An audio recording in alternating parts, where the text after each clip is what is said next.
और चलिए आपको सीधे लिए चलते हैं बरेली की ओर, जहां यूपी के सीएम योगी आदित्यनाथ पहुंच चुके हैं, जनसभा को संबोधित कर रहे हैं। क्या कुछ कह रहे हैं, सुन लेते हैं। अध्यक्ष श्री दुर्विजय सिंह साक्य जी, महापौर श्री उमेश गौतम जी, माननीय सांसद श्री छत्रपाल सिंह गंगवार जी,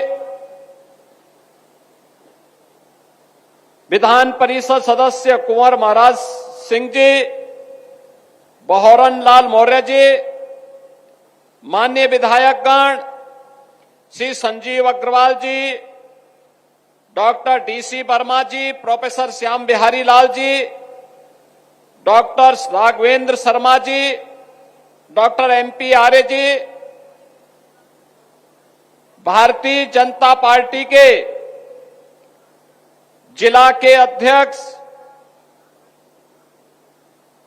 श्री आदेश प्रताप सिंह जी, सोमपाल शर्मा जी, अधीर सक्सेना जी और भारी संख्या में आज के इस कार्यक्रम में उपस्थित बरेली के मेरे सभी उपस्थित बहनों और भाइयों, वासंतीय नवरात्रि की आज तृतीया तिथि है। इस अवसर पर जगत जननी मां भगवती के चरणों में नमन करते हुए मैं आप सभी का हृदय से स्वागत करता हूं, अभिनंदन करता हूं। इन सभी लगभग 1000 करोड़ रुपए की परियोजनाओं का लोकार्पण और शिलान्यास करते हुए आप सभी को मैं बधाई भी देता हूं।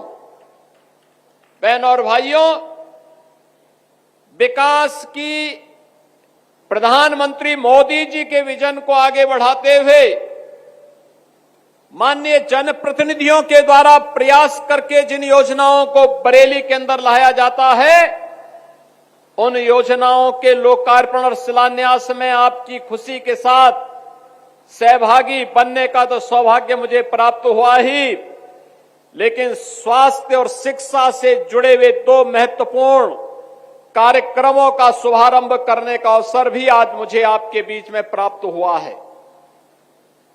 आप सब जान सकते हैं, किसी भी सुसभ्य समाज के लिए, किसी भी विकसित समाज के लिए ये दोनों बुनियादी आवश्यकताएं अत्यंत महत्वपूर्ण है। अगर समाज सुशिक्षित है तो अपने विकास की अनंत संभावनाओं को स्वयं आगे बढ़ा लेगा। अगर समाज स्वस्थ है तो अपने आप को सशक्त बनाने की आधारशिला वह स्वयं खड़ा कर लेगा। और यह बरेली के अंदर आज मुझे इन दोनों कार्यक्रमों का शुभारंभ करने का अवसर प्राप्त हो रहा है। शिक्षा के लिए एक नया सत्र प्रारंभ होने वाला है।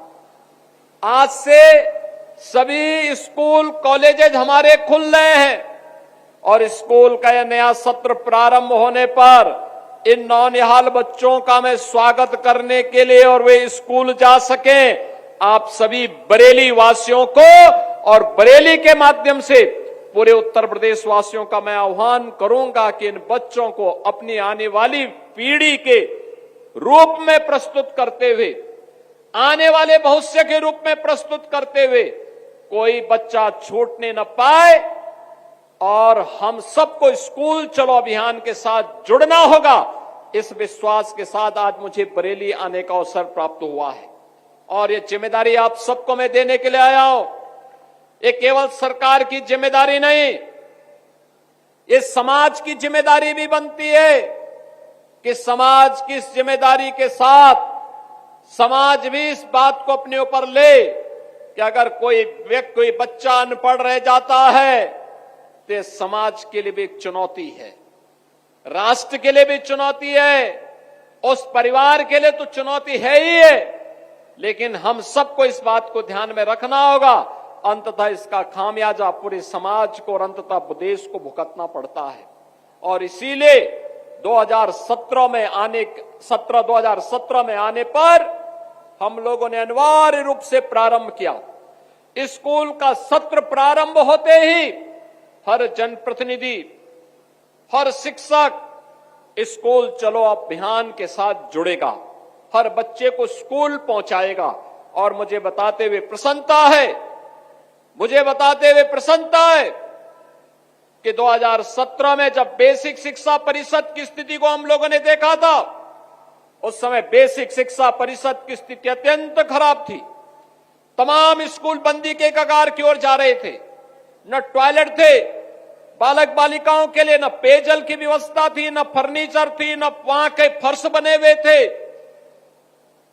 स्मार्ट क्लास और डिजिटल लाइब्रेरी की बात तो ये दूर की कौड़ी थी। और बहनों और भाइयों, आज मुझे बताते हुए प्रसन्नता है, उत्तर प्रदेश में 2017 में 1,34,00,000 बच्चों ने केवल नामांकन कराया था। इसमें 60% बच्चे ऐसे थे जो कभी स्कूल नहीं जाते थे। और आज मुझे बताते हुए प्रसन्नता है, स्कूल की कायाकल्प होने के बाद उत्तर प्रदेश के अंदर आज के दिन पर गत वर्ष हम लोगों ने 1,91,00,000 बच्चों को डीबीटी के माध्यम से 1,200 रुपये हर बच्चे के अभिभावक के अकाउंट में हम लोगों ने भेजने का काम किया। स्कूलों में 96% विद्यालय ऐसे जिनमें ऑपरेशन कायाकल्प के माध्यम से वहां पर बालक बालिकाओं के लिए अलग अलग टॉयलेट की व्यवस्था, पेयजल की व्यवस्था, स्कूल की फ्लोरिंग की व्यवस्था, स्मार्ट क्लास की व्यवस्था, डिजिटल लाइब्रेरी की व्यवस्था, फर्नीचर की व्यवस्था की। 1,91,00,000 बच्चों के लिए वर्ष में 2 uniform, bag, books, shoes, socks, sweater ये अनिवार्य रूप से सरकार के स्तर पर दिया जाने लग गया है। और आज बच्चों के मन में आता है कि हां, मैं भी इस समाज का नागरिक हूं। और मैं आपका आह्वान करूंगा, इस अभियान के साथ जुड़ करके हम राष्ट्रीय मिशन को आगे बढ़ा करके अपने प्रदेश की साक्षरता को भी बढ़ाएंगे, हर बच्चे को साक्षर बना करके सुयोग्य बनाएंगे और प्रदेश और देश के निर्माण में, विकास में उसकी ऊर्जा और उसकी प्रतिभा का लाभ लेंगे। आज स्कूल चलो अभियान का यही शुभारंभ अभी इन बच्चों को स्कूली बुक्स और अन्य यूनिफॉर्म आदि उपलब्ध करवा करके हम लोगों ने प्रारंभ किया है। और यहां पर उपस्थित सभी जनप्रतिनिधियों से, जनता जनार्दन से, सभी गुरुजनों से, सभी धर्माचार्यों से मैं अपील करूंगा, हर बच्चे को और खास तौर पर बेटी को जरूर स्कूल भेजना। याद रखना, आपके द्वारा किया गया कार्य देश के निर्माण में आपकी भूमिका को आगे बढ़ाने में योगदान देगा। और कोई भी बच्चा स्कूल जाने से वंचित न रहने पाए, यह जिम्मेदारी आपके ऊपर में, बरेली के ऊपर भी और हर जनपद वासियों के अंदर, उत्तर प्रदेश वासियों के ऊपर सौंप रहा हूं कि वह इस जिम्मेदारी का निर्वहन करने के लिए आगे बढ़े। बहन और भाइयों, एक तरफ यह कार्य और दूसरी तरफ बेसिक शिक्षा परिषद में छात्र और शिक्षक का रेशियो ठीक हो। 1,25,000 से अधिक शिक्षकों की भर्ती का कार्यक्रम हम लोगों ने संपन्न किया। अब हम लोग पीएम श्री योजना के अंतर्गत 1500 विद्यालयों का कायाकल्प भी कर रहे हैं। कस्तूरबा गांधी विद्यालयों को 8वीं से लेकर 12वीं तक गरीब कन्याओं की उत्तम शिक्षा का केंद्र बना रहे हैं। बेसिक शिक्षा परिषद में भी एनसीईआरटी के ही पाठ्यक्रम को हम लागू कर सके, ये कार्यक्रम अलग अलग स्टेजेस पे आगे बढ़ रहे हैं। नेशनल एजुकेशन पॉलिसी के अंतर्गत इन कार्यक्रमों को सफलतापूर्वक आगे बढ़ाने का कार्यक्रम आज बेसिक शिक्षा परिषद आगे बढ़ाने का काम कर रहा है। तो अब हम लोग अगले चरण में आ गए हैं। अब अगला चरण ये कि गांव-गांव में स्कूल तो हैं, लेकिन अभी भी वहां पे बहुत कुछ चैलेंजेज हमारे सामने हैं।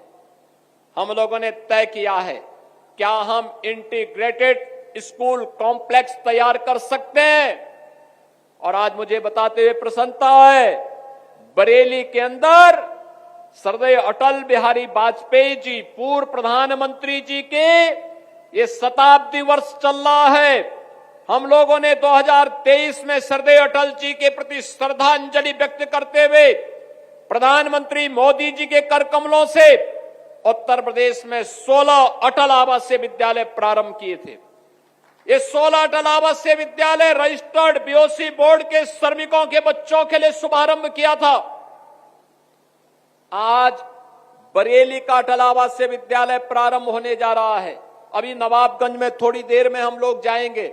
70 करोड़ रुपए की लागत से लॉजिंग, फूडिंग की सारी व्यवस्था वहां पर उन बच्चों के लिए हम लोग उपलब्ध करवाते हैं।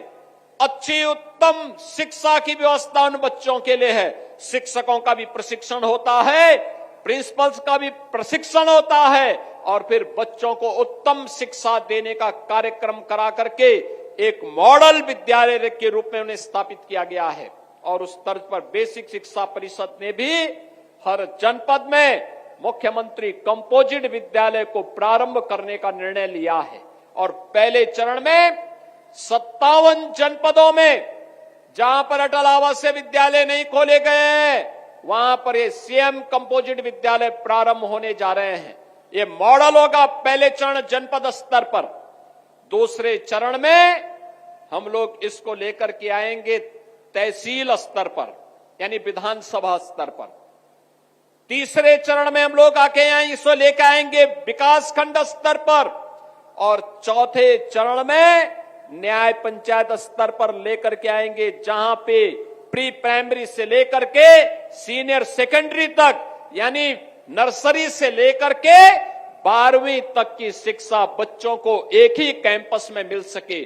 खेल कूद की व्यवस्था हो, स्किल डेवलपमेंट की व्यवस्था हो, पूरे शिक्षकों के लिए आवासीय व्यवस्था हो। इस कार्यक्रम को लेकर के हम इस अभियान को लेकर के बढ़ने जा रहे हैं। आज उत्तर प्रदेश ने शिक्षा में आमूलचूल परिवर्तन करके देश की एक बड़ी अर्थव्यवस्था के रूप में अपने आप को स्थापित किया है। और बहनों और भाइयों, इस दिशा में आज उत्तर प्रदेश तेजी के साथ आगे बढ़ा है। एक तरफ शिक्षा के लिए किए जाने वाले प्रयास, और इसकी आधारशिला बनी है स्कूल चलो अभियान। और मैं आप सबका आह्वान करूंगा, स्कूल चलो अभियान को अपने कर्तव्य का हिस्सा बना करके, अपने दैनिक जीवन का हिस्सा बना करके अप्रैल में 15 दिन और जुलाई में पहले 15 दिन हर नागरिक, कोई भी बच्चा छूटने न पाए, स्कूल हर बच्चे को पहुंचाने के इस अभियान के साथ जुड़े, यह अपील आप सबसे करने के लिए मैं आज आपके बीच आया हूं। बहनों और भाइयों, स्कूली शिक्षा मजबूत होगी तो उच्च शिक्षा, टेक्निकल शिक्षा, मेडिकल शिक्षा, ये भी अपने आप मजबूत हो जाएगी। आज के मॉडर्न एज कोर्सेज में उत्तर प्रदेश के छात्र अग्रणी भूमिका के साथ होंगे। और उत्तर प्रदेश इस मामले में देश का सबसे युवा राज्य है। सबसे अधिक युवाओं की संख्या हमारे पास है, सबसे प्रतिभाशाली युवा हमारे पास है। आज इस युवा शक्ति को जो उत्तर प्रदेश में रोजगार मिल रहा है, नौकरी मिल रही है, तो उत्तर प्रदेश के विकास में वो योगदान भी दे रहा है।